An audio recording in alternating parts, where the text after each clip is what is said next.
Now, through the slew of April Fool's shenanigans. Oh yes, sure. From this week. Slew, good use of that word Thank to you. describe April Fools. Google, I think, turned into a bloody Pac-Man or whatever. Google Maps. It's not an April Fools. It's a bloody April Fool's, mate. It was on April Fool's Day, so. Oh, then I guess it's an April Fools. You're right. Yeah.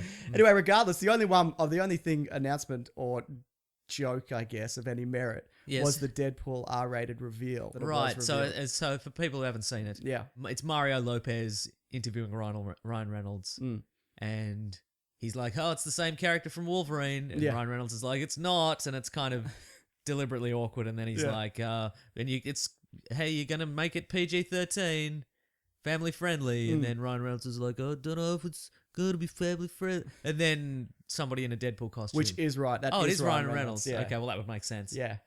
Hits Mario Lopez with a chair, which is what we've all been waiting for ultimately. The thing about an R-rated film is it's a really difficult line to walk in terms of pleasing fans and making money. Right. I actually brought up a list of the highest grossing R-rated films of all time. Yep. And even the highest grossing one, pales in comparison to like a Batman or a whatever, or a Titanic. Sure. Which I don't think is R-rated. That guy, when he hit the propeller, he didn't split in half, did he? No. That would have been pretty good though. Anyway, yes. The top five are Passion of the Christ, American Sniper, Matrix Reloaded, Hangover, Hangover 2. Right? Passion of the Christ making $611 million. Okay. Right? So that's best case scenario. Yes. Is there any chance that this is going to make $611 million? It is not, no. It is very much not. Especially if it's no good. Yeah. And who's to say whether it's going to be good that's or exactly it. And I feel like for this movie, they're going to have to aim for that 21 Jump Street, the Hangover kind of comedy crowd to get people into this. Because can you imagine anybody who doesn't know who Deadpool is going to see this movie? No. Oh. Like what would get a person in who didn't know this character? The Marvel banner, I guess. Okay, sure. No, but I mean, I think that even though it's not Marvel Studios, Yeah. I think people at this point are like, oh, Marvel, they do good things. That's quality. That's quality. So Yeah. maybe that's going to bring it over the line. But it's not going to be Avengers $2 billion or whatever. It's not going to happen. Certainly not. But like, And also, I feel that in doing this reveal, and I said this before we started, Mario Lopez gets hit with a chair.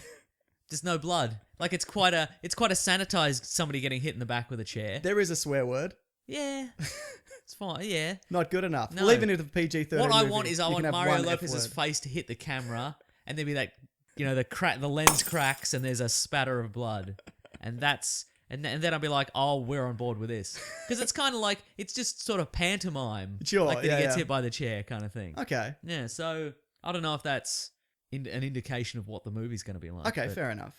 But just based on that, I'd be like, well, I don't know. I feel like best case scenario, this will probably make Kingsman money, Okay, yeah. which Kingsman has done, Yes. has been pretty solid. But Kingsman also tricked a lot of people into seeing it because of Colin Firth. Mm, And yeah. who's this tricking? Do you know what I mean? To go and see it. Everybody who loved the Ryan Reynolds romantic comedy, definitely maybe. Right? Yeah, that's a solid audience right there. But I feel like as well though with this, Everybody who loved the Ryan Reynolds ensemble diner-based comedy Waiting. Right? well, everybody, I have friends who Everybody who loved 2011's Green Lantern superhero movie, which was a comedy, I assume, because it was no good and bad. Yeah, I feel like though this is a great opportunity to kind of make fun of a lot of superhero tropes and maybe put a stop to certain things happening. Yes. So say for example, like Deadpool, that costume is dead on, like Yes. comic accurate. So maybe you could point out the fact that the X-Men have somehow refused to put on colored costumes. Yes, and things like that. And the Fantastic Four, though, apparently they will be getting colored costumes. They're kind of grey and black and sad and whatever. Right. And you could even like point out They're gonna get colorful costumes in the sequel that's been announced, even though the first one isn't out yet and the previous two films were garbage. Exactly. Right. No. Apparently, they're in the Fantastic Four. They will dress up. Fantastic. Sorry. Right. Yeah. Fantastic. But also, they can point out, like the divide between like Marvel and Fox and how they're two separate studios. You can play on that. Yeah. Okay. And like even like things like how every superhero movie ends with somebody battering down a city. Yes. You know what I mean? Yeah, Like yeah. there's a whole lot of things you can kind of make fun of and maybe put a stop to. I feel like there's a really good opportunity for that. Whether or not they do it is another question. Right. you're saying that there is an opportunity to be kind of self-aware and that sort of thing. Exactly. But are they going to do that? Well, yeah. Is it Fox? It's Sony? Fox, yeah, it's okay. Fox. It's not going to be. It's not going to be self-aware. Well, they even know. Well, look, I feel like they learned from their mistakes, or they have from the Deadpool. I think they're aware of what didn't work about that. Okay. And the director he's a first-time director. He's he's predominantly a visual effects supervisor. So this is his first big feature. Mm-hmm. I don't know, because we haven't really seen anything from him. This really could go either way. But it definitely could. But the other thing is, do you like Deadpool? You're a comic book guy. You like Deadpool. I do like Deadpool. See, a lot of people are of the opinion, and I think I fall into more of this camp. He's okay in small doses. Yeah.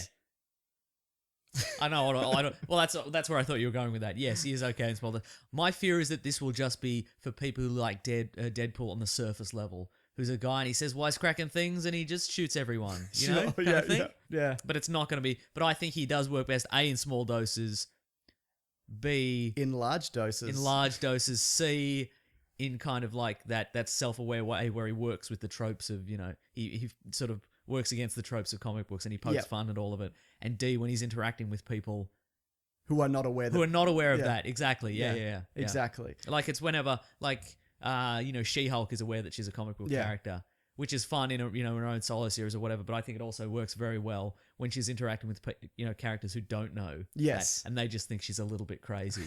And they're just like, oh yeah, just keep having your fun with your little, your little make-believe world and whatever. Exactly. Yeah. So all in all, this will definitely come out. This will definitely come out and go one of several ways. Yeah. And look, like I said, egg will be on our face if, like, Fox is destroyed in an earthquake or something and it never gets released. Well, there's a little bit of egg on our face. Why in particular? Because last week I said they will definitely not make this R-rated because they won't make money from it. Right, okay, yeah. And then lo and behold, they did it. So, and they're not going to make any money. Yeah, but like, you know, to their credit, they have. So, you know, well done in that, good on them, in that respect. Yeah. Here, let's usher in a new age of comic book movies. Okay. Okay, great. Red